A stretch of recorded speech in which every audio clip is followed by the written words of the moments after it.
I trusted him completely, even when the late nights became routine and his phone stayed face down.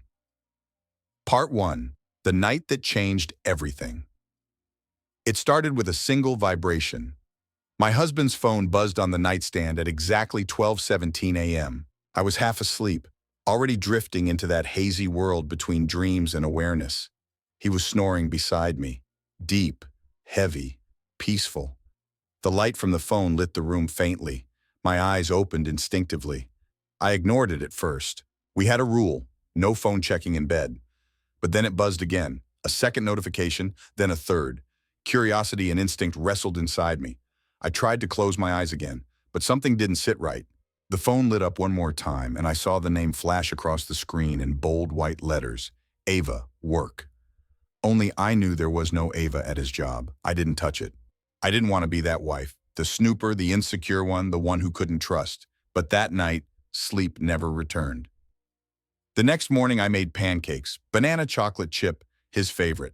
I tried to act normal. I watched him kiss our daughter on the forehead, ruffle her hair like always. He smiled at me, thanked me for breakfast, and then headed out the door like he had 1,000 times before. Only now I was watching him more closely. Have a good day, I called, my voice steady. He smiled. You too, babe. But something was different now. Not in him, in me. I waited until he was gone. Then I opened his laptop. We'd always shared passwords. There were no secrets. At least not until there were.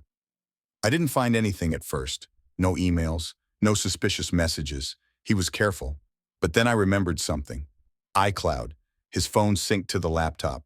And there it was. A hidden folder in his Notes app, titled with just a single emoji. I clicked.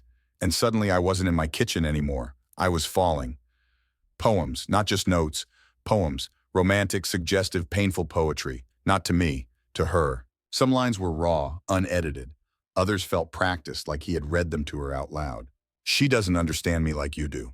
When I lie beside her, I'm thinking of your hair. Every night I feel trapped in a life I didn't choose. I stopped breathing. I just sat there. My coffee turned cold on the table. My daughter played in the next room, humming a cartoon tune, and I was being rewritten. Not a wife, not a partner. Just the woman in the background of someone else's love story. I didn't scream. I didn't throw anything. Instead, I took out my phone and texted him. Me. When you get home tonight, we need to talk. I didn't tell him what I knew. I wanted to see his eyes when he tried to lie.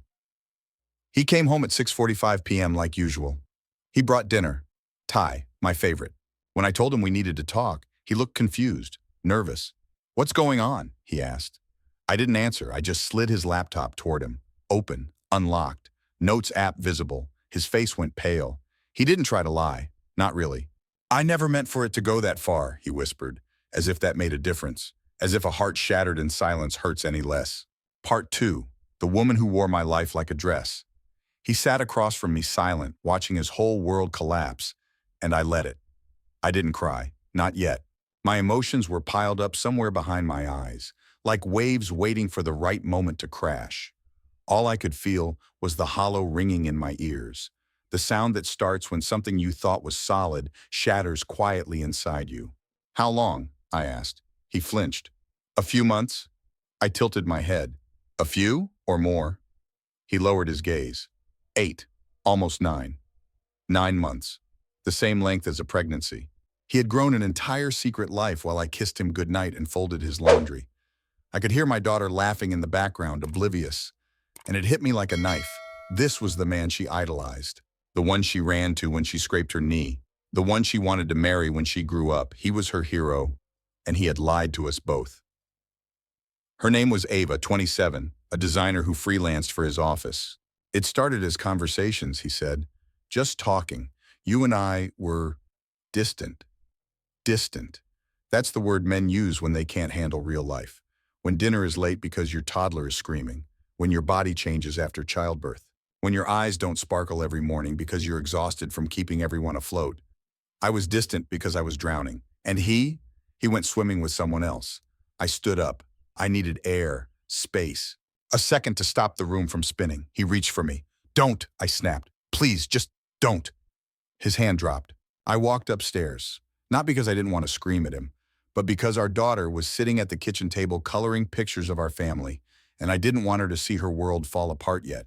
I slept in the guest room, or rather I laid there all night staring at the ceiling, trying to decide what hurt more, the cheating or the fact that I hadn't noticed, that I had trusted him blindly, that I'd covered for him when he worked late, that I told our friends how lucky I was to have such a devoted husband. What kind of devotion ends up in someone else's bed? By 3 a.m., I was scrolling through their messages, screenshots I'd secretly forwarded from his phone to mine when he wasn't looking. Each word was another blow, another unraveling thread in the life I had stitched together with hope and hard work. I wish I'd met you before her. You make me feel alive. Sometimes I dream about waking up next to you for real. My heart didn't just break. It bruised. It shriveled. It curled into itself like a wounded animal. This wasn't just infidelity. It was identity theft. She had taken my place in his fantasies, worn my husband's love like a hand-me-down dress, slipped into my role with ease, and he let her. The next day he tried, he apologized, he cried. He promised therapy, change, anything, but I couldn't hear it, not yet. Because when someone burns your house down while you're sleeping inside, you don't rebuild it the next morning. You dig through the ash and try to find yourself first. That night I sat at the kitchen table with a glass of wine and a list, not of reasons to stay, but of what I had lost. Trust, time, self-worth, security, sleep, the belief that I was enough. And then another list of what I still had. My daughter, my dignity, my name, my future, and maybe slowly, painfully, my strength.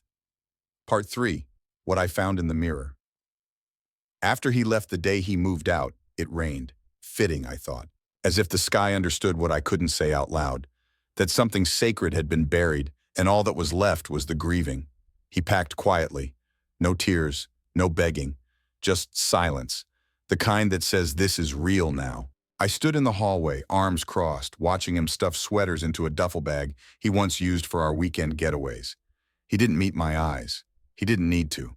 The damage was done. His apologies had dried up, just like my hope. When he finally walked to the door, he paused. "Sarah," he said, barely above a whisper, "I didn't mean for it to end like this." I nodded. But it did, and with that the door clicked shut, and I was alone. That night, after putting Lily to bed, I stood in front of the bathroom mirror for what felt like hours. I didn't recognize the woman staring back. Her eyes were tired, her shoulders slouched, her lips pressed into a line that once knew how to smile. But beneath all that, beneath the ache and the betrayal and the months of pretending, there was something else. A glimmer. A flicker of the woman I used to be, the one who laughed loudly and believed in her worth. She was buried deep, but she was still there. I reached up, touched the reflection, and whispered, "I'm still here." The days that followed were slow and uneven. Some mornings I woke up strong, determined to rebuild.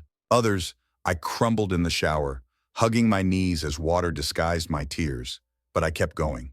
Because that's what you do when you have a child who still believes in magic, even when you've forgotten how it feels. Lily would ask, "Is Daddy coming back?" And I would say, "Not right now, baby, but we're okay. We still have us." She accepted it the way children do, simply and with grace.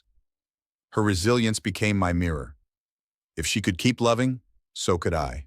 I started writing again, just for myself, journals full of raw truths, things I couldn't say out loud to friends or therapists or even to him. I miss the version of you I thought I had. I don't want you back. I want back the life I thought was real. You didn't just cheat on me. You made me question everything I believed about myself. Those words bled onto pages until the sting dulled, until they became less of a wound and more of a scar, something permanent but no longer bleeding. 2 months later, I met Ava, not by design, not by choice, just one of life's cruel intersections. It happened at the grocery store. I turned the corner by the dairy section and there she was, younger, pretty, wearing a long beige coat that looked too expensive for someone who never had to fight for bills. She saw me, froze. I didn't flinch. She opened her mouth. To say what, I'll never know. Maybe she wanted to apologize. Maybe she wanted to explain. Maybe she just wanted to see what I looked like up close, the woman she replaced. But I didn't give her the chance. I walked right past her, chin high, shoulders back, no anger, no confrontation, just silence. The kind that says you hold no power here. And it felt good, not triumphant, not vindictive, just clean, like closing a door you never want to open again. That night, I stood in front of the mirror again. Same face, same eyes. But this time I saw something different. Strength. Not loud, not flashy, but steady, rooted. The kind of strength that doesn't need to shout to be heard. The kind that doesn't beg for answers, because it's already living the truth. I smiled for the first time in months, not because life was perfect, but because I finally realized I was never the broken one. He was, he still is, and I'm just getting started. Part 4. The Day I Chose Myself. Again, spring came late that year. The cherry blossoms outside our street bloomed timidly, as if unsure whether the world deserved their beauty. I understood the feeling, learning to show up again after being broken, not quite trusting that the ground beneath you would hold. But slowly, things began to shift. Lily started sleeping through the night again. The bags under my eyes began to fade, and one morning over black coffee and a kitchen full of morning sun, I realized something strange. I wasn't just surviving anymore, I was living. It started with little things, clearing out his side of the closet, not with rage, but with clarity, saying no to friends who only called to gossip, not to check in, going out for dinner with coworkers and letting myself laugh, real, full-bellied laughter that reached places I'd forgotten. I bought new sheets, repainted the living room, rearranged the furniture not to erase him, but to reclaim the space as mine. There was power in that. Quiet, steady power. One afternoon, I found an old box tucked behind some storage bins in the hallway closet. Inside were cards, birthday, anniversary, love notes written in the early years of our marriage, promises scribbled in messy handwriting. You're my forever. I'll always protect you. I can't wait to grow old with you. I read them all, not with tears, but with a strange sort of distance, like looking through glass at another life. He meant them when he wrote them. I know that now. But love, I've learned, doesn't always leave when it dies. Sometimes it lingers, haunting the spaces it once filled. So I folded the letters, put them back in the box, and walked them out to the trash, because I was done carrying ghosts. A few weeks later, Lily asked me if I was happy, not in a deep philosophical way, just the innocent curiosity of a child with wide eyes and a heart still open to the world. Are you happy now, Mommy? I paused, then knelt beside her and said, I'm getting there. And I meant it. That weekend, I took Lily to the park. We sat under a big tree eating sandwiches and laughing as squirrels tried to steal our chips. She wore her favorite pink dress. The wind tousled her curls. I watched her, this little human who had weathered so much change with so much grace, and I felt something bloom inside me. Pride, not just in her, but in me. I didn't fall apart. I didn't lose myself to bitterness or fear. I stayed. I rebuilt. I chose life, even when life didn't choose me back right away. On Sunday evening, I got a message from him. A simple one. No anger, no pleading. Just, hope you and Lily are doing well. I think about you both. I stared at it. I didn't reply. Not because I was angry, but because I didn't need anything from him anymore. Not closure, not conversation, not connection. Some bridges don't burn. They just dissolve quietly until there's nothing left to cross. That night, I poured a glass of wine, turned on my favorite playlist, and danced barefoot in the living room while Lily giggled from the couch. I twirled, I sang, I lived. It wasn't a grand comeback, but it was mine. And for the first time in a long time, I felt free. Not of him, but of the version of me that thought I needed him to feel whole. Because the truth is, I was always enough. I just needed to remember it. Part 5. The strength that stayed after the storm. 6 months later, the dust had settled, not in the way that things had returned to normal, but in the way that a forest regrows after fire. Different trees, new roots, but still life, still growing. I no longer flinched at the sight of his name. I no longer avoided our old neighborhood or questioned what I could have done differently. I had walked through the flames and come out with my soul intact, scorched maybe, but not destroyed.